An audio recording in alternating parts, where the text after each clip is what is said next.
नमस्ते बच्चों, एक बार फिर आप सभी के बीच में उपस्थित हूँ। पाठ 2 समाजशास्त्र विषय और इसका भाग है ये तीसरा, जिसे लेकर हम चर्चा करेंगे। पिछले भाग में जन्म दर मृत्यु दर के बारे में बात करी। जनसंख्या की चर्चा चल रही है, जनसंख्या के बारे में हम बात कर रहे हैं। भारत में जनसंख्या का आकार और समृद्धि, कहते हैं कि भारत के अंदर जनसंख्या कैसे बढ़ी और इसकी किस तरीके का आकार है, इसको हम जानने का प्रयास करेंगे बच्चों। जनसंख्या के आधार पर भारत विश्व का दूसरा सबसे बड़ा देश है। अंडरलाइन कर देता हूँ बच्चों, इस पे आप सब अपनी किताब के अंदर अंडरलाइन कर लेंगे। विश्व का दूसरा सबसे बड़ा देश है और नंबर 1 क्या है? चीन। दूसरा क्या है? सबसे नंबर 1 क्या है इसमें? चीन। जनगणना 2011 के अनुसार देश की कुल जनसंख्या 121 करोड़ थी। अगर मैं बात करूँ थी, अब कह रहे हैं 2011 की बात कर रहे हैं बच्चों। ये भारत की जनसंख्या वृद्धि दर हमेशा उच्च नहीं रही। कहते हैं भारत की जनसंख्या वृद्धि दर जो हमेशा उच्च नहीं रही। वर्ष 1901 से 1951 के बीच औसत वार्षिक समवृद्धि दर 1.33% से अधिक नहीं थी। जनगणना 1911 से लेकर 1921 के बीच जब समृद्धि नकारात्मक और ऋणात्मक थी, तो यह कितनी थी बता बच्चों? ये 1901 की बात करें, 1911 में कितनी? 0.03% आकी गई थी। अब अगर हम बात करें 1918 से लेकर 1900 में, भारत विभिन्न महाद्वीपों की तांडव को झेल रहा था। इस समय देश में 5% जनसंख्या इन बीमारियों की भेंट चढ़ गई थी। ऐसी बहुत सारी महाबीमारियाँ थी, बीमारियों का प्रकोप देश के अंदर था और ये झेल रहा था, जिसमें 5% लोग इस बीमारी की भेंट चढ़े हुए थे। ब्रिटिश शासन में स्वतंत्रता प्राप्त करने के साथ ही जनसंख्या वृद्धि दर में तीव्र वृद्धि हुई। वर्ष 1961 से लेकर 1981 के दौरान जनसंख्या वृद्धि की दर वार्षिक वृद्धि दर से अधिक रही। ये बढ़ गई, इसका आकार बढ़ा, जो हमेशा अत्यधिक उच्च नहीं रही। वर्ष 1921 में लेकर 1931 के बाद कहते हैं दशकों में जन्म तथा मृत्यु दर में आई कमी का प्रभाव दिखता है। जनसांख्यिकीय संक्रमण का प्रभाव भी देखने को मिलता है। अगर मैं बात करूं ये मृत्यु दर और इसका दर का दोनों का आंकड़ों की बात करूं, तो एक डायग्राम के माध्यम से आपको इसे समझाने का प्रयास करूंगा। आगे दिखाया जा रहा है, उसे देखेंगे आप ध्यान से। कहते हैं 20वीं शताब्दी से लेकर 21वीं शताब्दी के बीच का ये समृद्धि दर है। समृद्धि दर इधर है, वार्षिक दर इधर है, ठीक है। वार्षिक और समृद्धि दर अलग अलग दोनों देश में दे रखी है। 1901 में कुल जनसंख्या के जो आंकड़े थे 23.8, इसके बाद कुछ नहीं था उस समय, ये बढ़ती गई। अब देखिए हर चीज़ में क्या हुआ, 0.3 से 0.3, 1 इस तरीके से कहीं घटी तो कहीं बढ़ी, कहीं घटी कहीं बढ़ी, कहीं घटी कहीं पर बढ़ी। और आज अगर बात करूँ 2011 की, अगर 121 करोड़ जनसंख्या थी, ठीक है, 23 करोड़ से लेकर बल्कि अगर हम बात करें 24 करोड़ से लेकर अगर 121 करोड़ संख्या हुई, तो उसमें उस समय वार्षिक समृद्धि दर 1.64 थी और यहाँ पे कितनी हुई?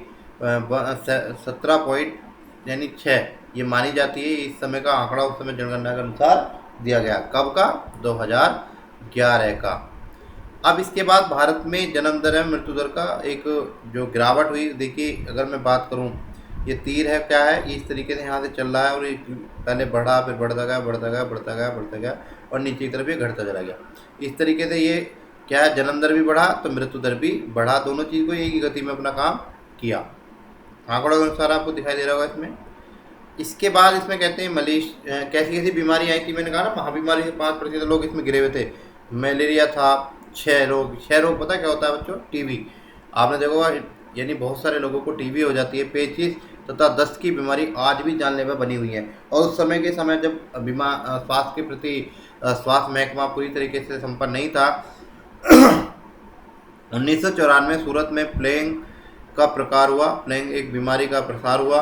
देश में डेंगू चिकनगुनिया की बीमारी ने व्यापक रूप से फैलने की खबर आती रही। आपने देखा होगा चिकनगुनिया और डेंगू जैसी बीमारी होती रही हैं। ये सारी बीमारी देखने को मिली। देखिए इसमें क्या कहा गया, 1918 से 19 सार्वजनिक जो इन्फ्लुएंजा महाबीमारी थी उसके नाम जो जाना जाता है। जनवरी 19 दिसंबर को 1918 के बीच में इन्फ्लुएंजा पैडेमिक का प्रसार भी इस स्तर पर हुआ। इसमें इसका कारण क्या था, H1N1 इन्फ्लुएंजा वायरस था, जो एक बहुत ऐसा वायरस, जैसे इस समय का आज वर्तमान की बात करें, कौन सा वायरस चल रहा है बच्चों, कोरोना नाम का। इस कोरोना नाम के वायरस की तरह ऐसी एक बीमारी थी, उस समय का एक वायरस चला हुआ था, जिसमें 500 मिलियन लोगों को संक्रमित किया था। संक्रमित व्यक्ति सुदूर पैसिफिक की आइसलैंड और से लेकर आर्कटिक प्रदेश तक फैले थे। इस प्रकार से तत्कालीन अगर बात करें जाए तो लगभग विश्व की 5% जनसंख्या इस मृत्यु से इस महामारी के कारण हुई थी। ये सारी बातें अगर बात करूं बच्चों, तो इस समय इस बीमारी ने बहुत सारे लोगों को अपनी मृत्यु कहते हैं जान से हाथ धोना पड़ा, और जिसमें 5% लोग जो जनसंख्या थी वो इस बीमारी के भेंट चढ़ गई थी। आगे बात करते हैं। संयुक्त राज्य अमेरिका यूएसए 28% जनसंख्या इन्फ्लुएंजा स्पेनिश फ्लू से पीड़ित हुई थी। उनमें 5 लाख से लेके 6.7 यानी अगर हम बात करें 6,75,000 लोगों की मृत्यु हो गई थी। ब्रिटेन में 2 लाख से लेके फ्रांस में 4 लाख लोगों की मृत्यु हो गई थी। अलास्का और दक्षिण अफ्रीका के लोगों में गांव के संपूर्ण जनसंख्या समाप्त हो गई थी। कहते हैं पूरी की पूरी जनसंख्या समाप्त हो गई थी। जैसे आज के समय में इस महामारी को देखने को मिल रही है कोरोना नाम की, ऐसे समय में उस समय भी वो ये बीमारी आई थी। इन्हें कितने लोगों की समस्या आप देखिए बच्चों, बिल्कुल किसी भी तरीके से अगर मैं बात करूं, इस समय हमें नहीं घबराना, इससे ज़्यादा और खतरनाक बीमारी हमारे पूरे देश के अंदर हुई हैं। अगर हम बात करें विश्व के अंदर हुई हैं, कहते हैं संपूर्ण के गांव समाप्त हो गए थे। फिजी कहते हैं फिजी भी द्वीप समूह में 2 सप्ताह के भीतर वहाँ के तत्कालीन जनसंख्या का 14% हिस्सा नष्ट हो गया था। ऑस्ट्रेलिया में 10,000 लोग मारे गए थे। भारत में 170 लाख लोगों को रेपिनिस फ्लू का शिकार होकर मृत्यु से प्राप्त हुए थे। यहाँ भारत के तत्कालीन जनसंख्या 5% था। ब्रिटेन भारतीय सेनाओं के 22% सैनिक महामारी के पीड़ित होकर मृत्यु को प्राप्त हो गए थे। उस समय देश हमारा गुलाम था, इसलिए ब्रिटेन सैनिक थे, उस समय उनकी सेना में भर्ती थे, तो वो लोगों की मृत्यु प्रथम विश्व युद्ध 1914 से लेकर 18 तक इस महामारी का प्रत्यक्ष कारण नहीं माना गया, किंतु सेना के परिचालन और इसके निवास स्थान पर रोगों का तीव्र प्रसार हुआ। युद्ध के दौरान रासायनिक हमले के कारण सैनिकों की प्रतिरक्षी प्रणाली जो थी, प्रतिरक्षा रोग प्रतिरोधक क्षमता थी, वो प्रभावित हुई थी। इस कारण महामारी की चपेट में आने वाले उनकी संभावना बढ़ गई थी। आज भी अगर मैं बात करूं, जिसकी रोग प्रतिरोधक क्षमता अच्छी है, जो लोग मजबूत हैं, जो बिल्कुल शारीरिक स्वस्थ हैं, वो लोग इस बीमारी से, कोरोना नाम की बीमारी से, इस वायरस से कोई भी ग्रसित कभी नहीं हो सकता है। फिर कहते हैं इस तरीके से ये बीमारी को सैनिकों के रूप में या प्रथम विश्व का कारण के रूप में इसे नहीं माना जाता है। आगे कहते हैं अकाल व्यापक रूप से खेती को प्रभावित करता है। अकाल व्यापक रूप से एक समय था जब बार बार पड़ने वाले अकाल में जीवन प्रभावित होता था। अकाल कहते हैं सूखा भी हो सकती है, बाढ़ भी आ सकती है, बहुत सारी ऐसी बातें हो सकती है। अकाल के कारण मृत्यु दर में तीव्र वृद्धि होती थी। अकाल के कई कारण थे। खेती की वर्षा पर निर्भरता एक प्रमुख कारण था। वर्षा की कमी के कारण कृषि उत्पादन में कमी की वजह से घोर गरीबी और कुपोषण का कारण निम्न स्तर के जीवन को जीने को लोग मजबूर होते थे। मान लीजिए आप भी जानते हैं, अब तो पानी का स्तर, लोगों की सिंचाई का स्तर बदल गया है बच्चों, पर पहले के ज़माने के लोगों के पास केवल एक ही ऑप्शन था, वो थी बरसात। अगर बरसात होती थी तो खेती अच्छी होती थी, और खेती अच्छी होती थी तो लोग संपन्न हो जाते थे, उनका जीवन अच्छा हो जाता था। पर अगर मान लीजिए बरसात ज़्यादा हो गई, तब भी समस्या उन्हें पैदा हो जाती थी। अकाल जैसी समस्या उत्पन्न करने के लिए उत्तरदायी माना जाता है। कहते हैं गरीबी और कुपोषण के कारण निम्न स्तर का जीवन जीने के लोग मजबूर थे, इसलिए अतिरिक्त परिवहन एवं संचार सुविधा का अभाव के कारण वे ऐसी स्थिति बनी थी। सरकार द्वारा समुचित प्रबंध न करना भी अकाल जैसी समस्या को उत्पन्न करने के लिए उत्तरदायी माना जाता है। सरकार भी ऐसी कोई प्रबंध नहीं करती थी, उनके उत्पादन को सही तरीके से बेच नहीं पाती थी, ले नहीं पाती थी, भेज नहीं पाती थी, क्योंकि संचार साधन सुविधा भी अच्छी नहीं थी। कहते हैं अमर्त्य सैन्य तथा अन्य समाजशास्त्री ने अकाल के कारण को समीक्षा की।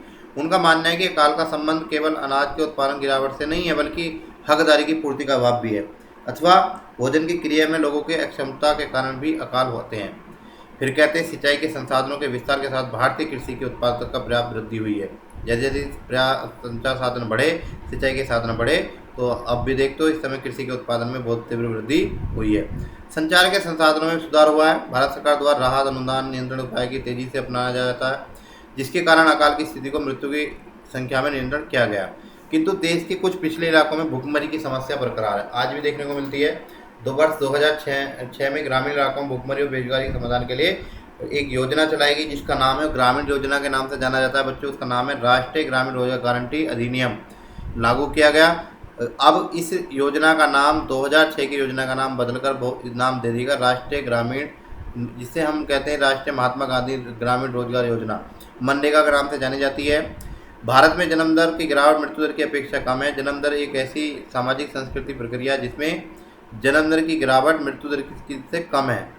फिर कहते हैं हाँ, जिसमें कमी धीमी गति से आती है। समृद्धि की उच्च स्तर भी जन्म दर को कम करने की अपनी गंभीर भूमिका निभाता है। शिशु मृत्यु दर की कमी के साथ शिक्षा एवं जागरूकता में वृद्धि से अवश्य ही परिवार के आकार छोटा होने लगे हैं। बच्चों कहते हैं परिवार छोटा होना है ज्ञान की वजह से, शिक्षा की वजह से, जानकारी की वजह से और स्वास्थ्य की वजह से।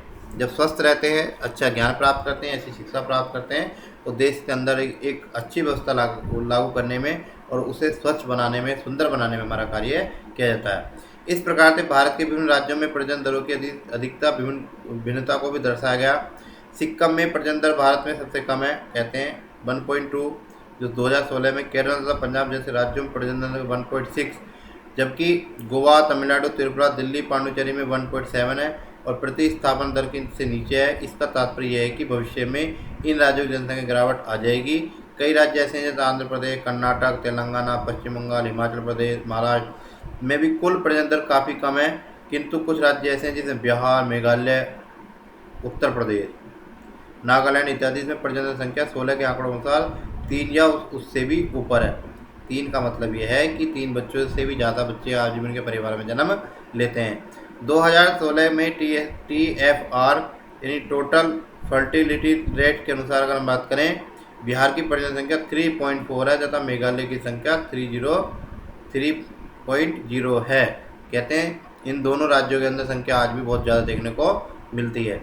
देखिए बच्चों क्या है जन्म दर स्थिति। अभी हम चित्र को आपको साफ को नहीं दिखा पा रहे हैं, पूरी भारत का जो मानचित्र है उसमें दिखाई जा रही है।